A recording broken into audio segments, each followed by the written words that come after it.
Entonces vamos a continuar, ¿no? Nos hemos quedado, no nos falta casi nada. Estamos viendo los últimos impuestos, estos del sistema tributario nacional. Y luego están, ¿no? Hay un impuesto departamental y otros municipales, ¿no? Pero estos son del sistema nacional, ¿no? Entonces nos toca ver el IJ y luego el IPJ, que son impuestos a la actividad del juego, ¿no? Aunque no hay muchos casas de juego que se dedican a esta, o personas o instituciones que se dedican a esta actividad. Podemos decir que no es una actividad que está prohibida por ley, ¿verdad? Solamente está grabada de sobremanera con impuestos para que la práctica no afecte a los buenos valores sociales que reinan en nuestro estado, ¿verdad? Entonces, no se ha visto por conveniente no prohibir, pero grabarla de sobremanera, ¿no? Para que aquel que se dedique o que piense en dedicarse a establecer una de estas casas de juego, lo piense pues dos veces o tres veces, ¿no? Entonces, en primer lugar, ¿no? Hay que tomar en cuenta que sí es una actividad legal esta del juego, o sea, de casino, póker, eh, máquinas tragamonedas y establecer una casa de juegos, ¿no? Y tiene su propia normativa, la ley número 60, el decreto supremo reglamentario 782 y la resolución normativa del directorio 5 del 2011, ¿no? ¿Cuál es el objeto de este impuesto al juego? Es gravar la realización de juegos de azar y sorteos por cualquier medio, no solamente físico, sino también electrónico, informático o en línea, ¿no? Así como las promociones empresariales. Una promoción empresarial es como las de Navidad de Coca-Cola, ¿verdad? O de Pepsi, o bueno, algo de shampoo, ¿verdad? Que regalan dinero, autos, Día de la Madre, ¿no? Y siempre dicen, esta actividad está autorizada y fiscalizada por la Autoridad de Juegos AJ, ¿no? Entonces también a esas promociones empresariales les afecta el impuesto al juego, ¿no? Ahora, ¿qué no se encuentra dentro del impuesto al juego? ¿No? Porque no todas las actividades que representen, digamos, azar van a ser objeto de este impuesto, ¿no? No se encuentran dentro de las prescripciones del impuesto al juego, ¿no? La Lotería Nacional, ¿no? Como siempre, el Estado se salva de pagar impuestos, ¿no? La Lotería Nacional, ni los juegos de azar y sorteos cuando los recursos sean destinados en su integridad a objetivos de beneficencia o asistencia, ¿no? Entonces, sí, el total de los recursos obtenidos va a ser eh, destinado a una actividad de beneficencia, tampoco paga el impuesto al juego, ¿verdad?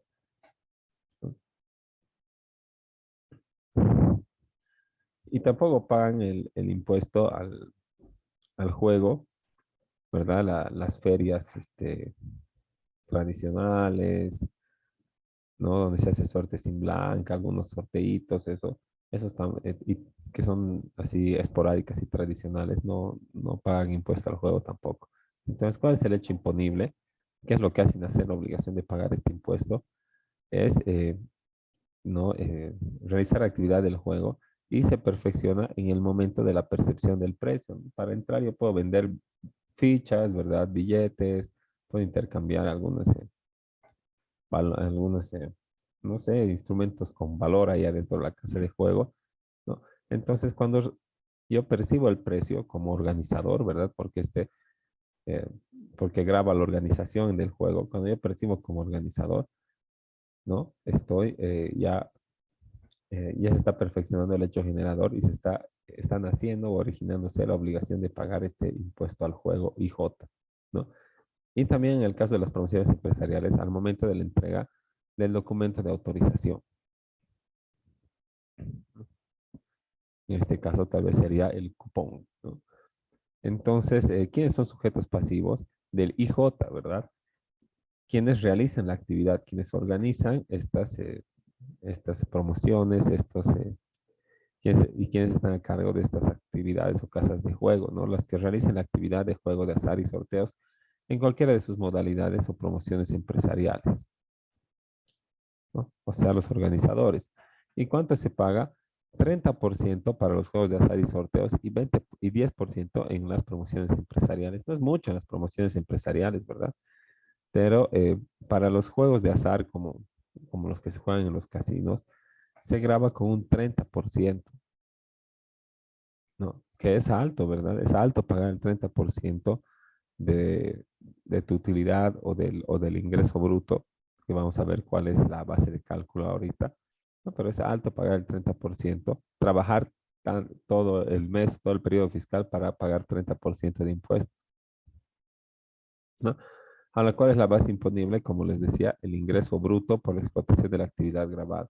Entonces no se descuenta nada, no se descuenta servicios básicos, pago de otros impuestos, ni ningún otro concepto, sino que se aplica el 30% sobre el ingreso bruto, ¿no? Pero algo que sí se descuenta es el impuesto al valor agregado, que también afecta a esto, ¿verdad? Entonces es 30% más el IVA, 13%, 43% hasta ahora, ¿no? En el caso de promociones empresariales, la base imponible está constituida por el valor del premio, ¿no? Entonces, si te sortea un auto, 10% del valor del auto es la base imponible para el impuesto al juego, ¿no? Y se determina aplicando la alícuota establecida a la base imponible respectiva y se imposará por periodos mensuales. ¿Qué quiere decir eso? Que cada mes tienes que pagar el IJ o el mes siguiente a la realización del juego, ¿no? Tienes que pagar este 30% para juegos de azar y 10% para promociones empresariales, ¿no? Aparte tienes que pagar el IVA, que es el 13%. Entonces ahí se va sumando ya un monto, un porcentaje de pago de impuestos que suma un 43%, ¿verdad? Ahora, ¿quiénes están exentos? Obviamente el Estado Nacional de Bolivia, ¿verdad? Los juegos que se desarrollen por entidades públicas. Los juegos y rifas realizadas por persona natural con destino de beneficencia. Y los juegos de entretenimiento en los que media destreza o habilidad sin apuestas, ¿no? Correr, equilibrar, meter los aros al cono, ¿no? Esa clase de cosas, ¿no? Otros que están exentos son los juegos o competiciones de usos sociales que siempre que no sean objeto de explotación lucrativa, ¿no? Son esas ferias costumbristas, ¿verdad? Donde hay rifitas, suerte sin blanca, ¿no? Tampoco están, o también están exentos, es decir, tampoco están obligados al pago de este impuesto, sorteos realizados en actividades públicas eventuales, ¿no? Que pase una sola vez. Entonces, esos están exentos, pero aquellos que no ingresen en estos conceptos de las exenciones, pero se dediquen a realizar actividades de azar y de juego o promociones empresariales, pues iban a pagar el 30% en el primer caso y el 10% en el caso de las promociones empresariales, más el IVA, que es el 13%, ¿no? Entonces, en el caso de juegos de azar estamos hablando del 43%. Y aparejado a este impuesto al juego, existe también el impuesto a la participación en el juego para como que abarcar a todos los sujetos pasivos y las demostraciones de patrimoniales en esta actividad, ¿no? Entonces ya no graba la organización, sino que graba la participación, o sea, las personas naturales que vayan y adquieran fichas, o sea, que participen en estos juegos de azar y los sorteos. ¿Cómo se perfecciona el hecho generador? Pues comprando las fichas, ¿verdad? Al momento de la compra de los boletos, talonarios, fichas, rifas, es que se perfecciona el hecho generador, ¿no? Entonces, el sujeto pasivo llamado por ley, que es el que compra la ficha, o sea, el que va a participar en el juego como jugador, es el que tiene que soportar el pago del impuesto, que es 15% eh, del costo de la ficha o del billete, ¿no? Entonces, cuando me lo venden, ya está incluido también este precio del IPJ ahí en la ficha, ¿no? Y solamente tiene que, como agente de retención, el organizador, ir y cancelar el monto por el IPJ que me correspondía a mí, ¿no? ¿Sobre qué base? Sobre la base imponible del precio de venta menos el IVA, como siempre, ¿no?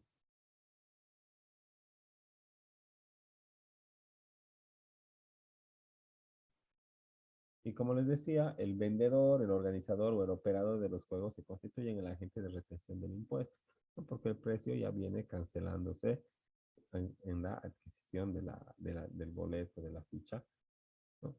Dicho sea de paso, también está la obligación del IJ, ¿verdad? Que tiene que soportarse con esa,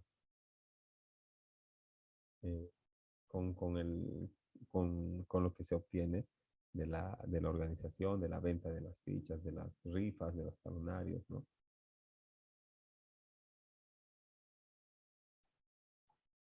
Y ¿cuál es la alícuota? ¿No? Creo que es el 15%, ¿no? Y acá está, ¿no? Entonces vamos sumando, ¿verdad? Si yo organizo un juego, tengo que pagar 30%, ¿verdad? De mi utilidad, ¿no? 30%.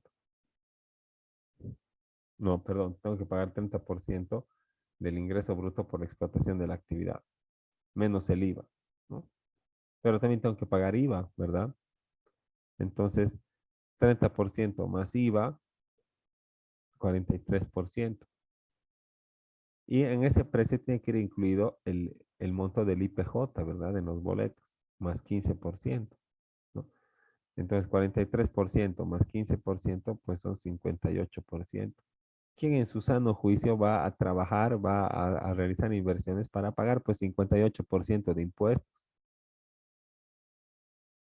Y tus obligaciones laborales con tus empleados y lo que tienes que pagar servicios básicos, tal vez alquiler, ¿verdad? ¿Qué vas a ganar? 58% es para los impuestos.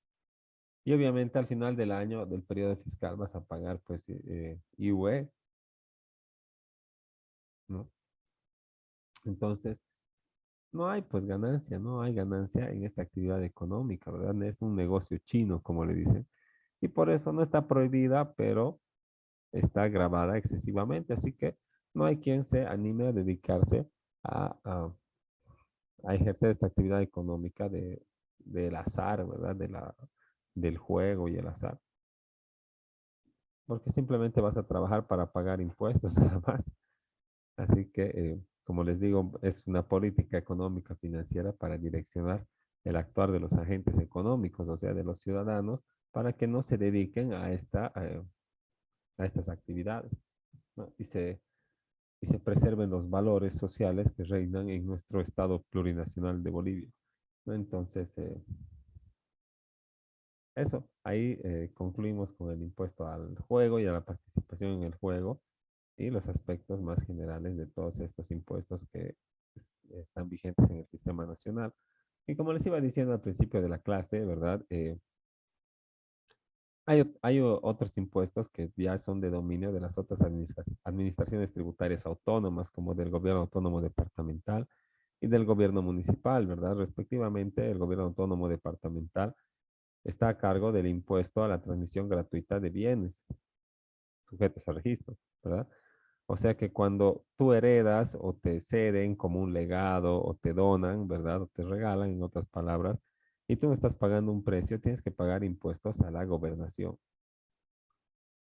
Pero si tú eres propietario, ¿verdad?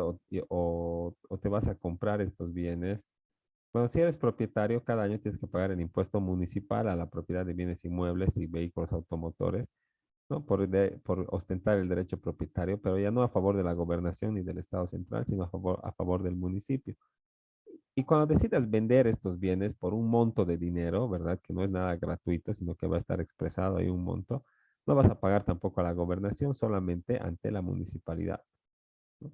Entonces, esos son los impuestos que están a cargo de cada una de las administraciones tributarias, que no son el Estado central y que tienen sus características también esenciales, ¿no? Cada una de estas administraciones tributarias.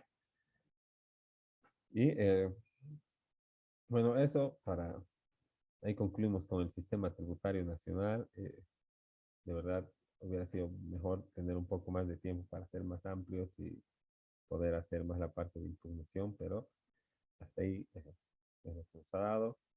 No sé si tienen alguna pregunta, consulta, duda acerca de la lección. Creo que se los he subido también a la plataforma. Y bueno, pues nada, va a ser el examen, como les digo, tiene que incluir entre comillas todo lo avanzado, pero vamos a hacer énfasis en este tema y en el de los delitos tributarios e incluirá una que otra pregunta de los aspectos generales de los primeros parciales, nada más, ¿no? El examen es presencial en el aula determinada en el horario, ¿verdad? Que ya es de conocimiento de todos nosotros, dentro del horario también que es regular para las clases de la materia, ¿no? Y como es orden de la universidad, con sus cuotas al día, eh, portando todo lo que es relacionado a la bioseguridad, con su alcohol y su barbijo. Y bueno, vamos a dar ahí en el aula. Pues espero que sea un aula grande y que nos permita estar por lo menos pasado un asiento. Y nada, ¿no? No se olviden presentar su trabajo aquellos que, más que nada aquellos que necesiten un poco más de nota, los que estén apuntando hacia la titulación por excelencia a lo propio, ¿verdad?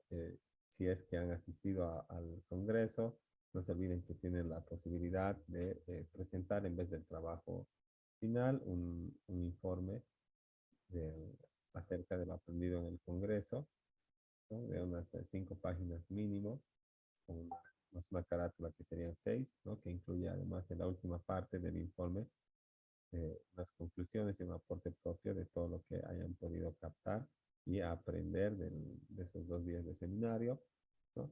Para, y además también acompañando una captura, una foto de